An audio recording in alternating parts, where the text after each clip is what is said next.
Olá, bom dia, meu irmão, minha irmã. Vamos estudar a lição número 4. O conflito por trás de todos os conflitos. A lição dessa semana está maravilhosa, não? Então, se você não for inscrito, se inscreva, curta, não deixe de compartilhar para que essa lição chegue a mais pessoas, a mais irmãos, amém? Hoje é segunda-feira, 20 de outubro. A lição de hoje tem por título Guerra no Céu. Deus povoou o universo com criaturas responsáveis a quem deu o livre arbítrio, um requisito indispensável para que exista o amor. Essas criaturas podem escolher agir de acordo com a vontade de Deus ou contra ela. O anjo mais poderoso, Lúcifer, rebelou-se contra Deus e levou consigo muitos anjos. Isaías e Ezequiel se referem à origem desse conflito, embora alguns estudiosos tentem restringir o significado de Isaías 14 e Ezequiel 28 ao rei da Babilônia e a um governante de Tiro. No entanto, existem vários indicadores claros no texto bíblico que apontam para uma realidade que vai muito além disso. É dito que o rei de Babilônia estava no céu, perto do trono de Deus, e que o rei de Tiro morava no Éden, como querubim da guarda, no Monte Santo de Deus. Veja aí Isaías 14, verso 12 e 13, Ezequiel 28, do verso 12 ao 15. Ou seja, nada disso é verdade sobre os reis, né? O rei de Tiro e o rei de Babilônia. Isso só pode se encaixar a Lúcifer, né? Tampouco se pode dizer que algum rei terreno fosse perfeito nos seus caminhos e fosse modelo da perfeição, que é relatado em Ezequiel 28:15 e Ezequiel 28:12. Consequentemente, esses personagens apontam para além dos reinos literais de Babilônia e de Tiro. Isaías apresenta uma sátira, ou parábola, em hebraico mashal, que transmite um significado que vai além do contexto histórico imediato. Isaías 14, verso 4.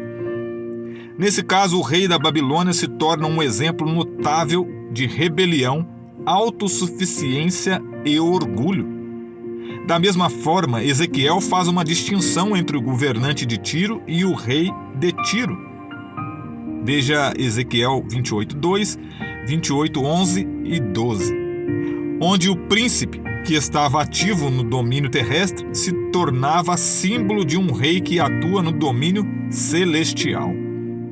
De acordo com Daniel 10, do verso 12 ao 14, esses seres celestiais rebeldes tentam impedir o cumprimento dos propósitos de Deus na terra. É à luz dessa conexão entre o céu e a terra que precisamos entender as guerras de Israel ordenadas por Deus. Elas eram manifestações terrenas do grande conflito entre Deus e Satanás, entre o bem e o mal. Tudo, em última análise, com o propósito de restaurar a justiça e o amor de Deus em um mundo caído. A pergunta da lição de hoje, a pergunta número 3, é a seguinte: Josué entendeu que aquela batalha era parte de um conflito muito maior. O que sabemos sobre o grande conflito no qual o próprio Deus está envolvido? Para responder, você vai tomar a sua Bíblia e abri-la e ler as seguintes passagens: Apocalipse 12, do verso 7 ao verso 9, Isaías capítulo 14, do verso 12 ao 14, Ezequiel 28, do verso 11 ao 19 e, por último, Daniel, do verso 10 ao capítulo 10, do verso 12 ao 14. Não deixe de fazer as leituras e responder à pergunta. Eu vou apresentar agora a resposta que a lição traz, uma resposta sugestiva. Então, o que sabemos sobre o grande conflito no qual o próprio Deus está envolvido? O grande conflito é a luta entre Deus e Satanás, que começou com a rebelião de Lúcifer e se estende às batalhas terrestres. Seu clímax é a vitória final de Cristo. E tem mais uma perguntinha aqui para você. De que maneira vemos no mundo ao nosso redor e em nossa própria vida a realidade dessa batalha cósmica entre o bem e o mal? Essa é uma pergunta pessoal. Responda. Amanhã estudaremos O Senhor é Guerreiro.